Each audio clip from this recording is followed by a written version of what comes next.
Hello everyone, for the video today we will be comparing the three stories, Little Red Riding Hood, Hugupo, and Selene. We will talk about their similarities and differences and then talk about some of the words that were in these stories. So I wanted to start out with similarities between all three stories. I came up with a few. 1, the main characters are all little girls.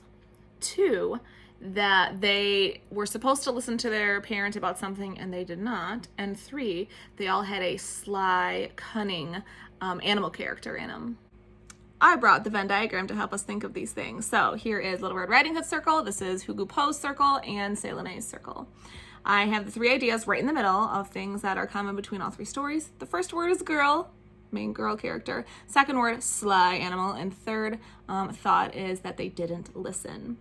All right, so I started thinking about differences and I kind of got carried away and wrote down a lot of ideas. So let me show you what I have. I wrote down the word wolf for Red Riding Hood, the word tiger for Hugupo, and the word leopard for Selene, because those are all the bad characters in each of those stories. I wrote down girl and sack because both Selene and in the story of Hugupo, there was a little girl in a sack. And then I wrote down the mom left to go to the market. So both of these stories, the girls were left home alone. And I wrote down over here, I said that pretended to be an old lady. So both the story of Red Riding Hood and Hugupo, there was that creature who pretended to be the old lady. I'm sure you can think of even more differences than what I wrote down, but I really wanted to take the time to focus on the words of the stories. So sometimes when I read, I know there are words you might not understand. So I wanted to take the time to look at some of those words that are a little bit trickier and explain them. The first word I would like to talk about with you is curious. I think a lot of you know what this word means, but let me read the definition. Having a desire to learn or know more about something or someone. Here's an example.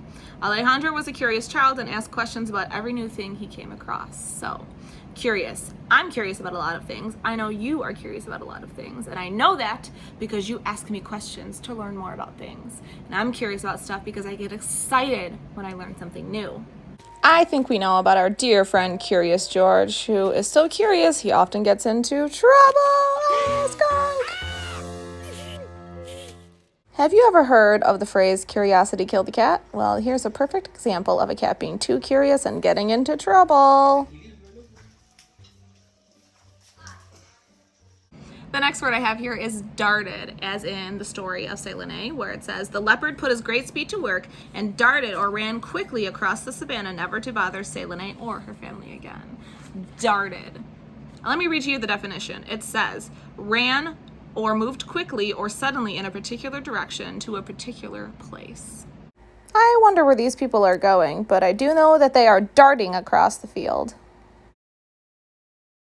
As a football player, it's very important to be good at darting across the football field. The next word is perplexed. As in this part of the story. Ashing was perplexed. She knew that she should not open the door, but somehow she felt that this old woman, for old woman it appeared to be, was in need of help. Let's read the definition. Perplexed. Confused. Unable to understand something clearly. Like Anaya, perplexed, stared at the puzzle until the answer suddenly came to her. So here we have 3 very perplexed faces. These people are pretty confused about something.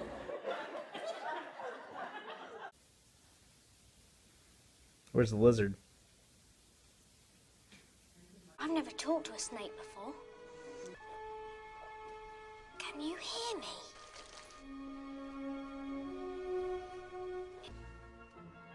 And here we have one very perplexed dog. He is playing hide and seek and he cannot find his owner.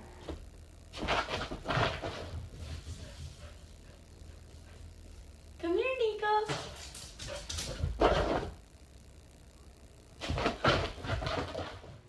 The last word I wanted to talk about with you is this word, disguise, as in the story of Little Red Riding Hood. Then the sly wolf dressed himself in her nightgown and nightcap. With a wicked grin, he got into the bed and pulled up the covers. It was quite the disguise. Let me read you the definition here. Disguise, clothes or other things that you wear so that people will not recognize you. Like this example, it says, Raphael put on a hat and glasses as a disguise because he did not want Dariana to recognize him.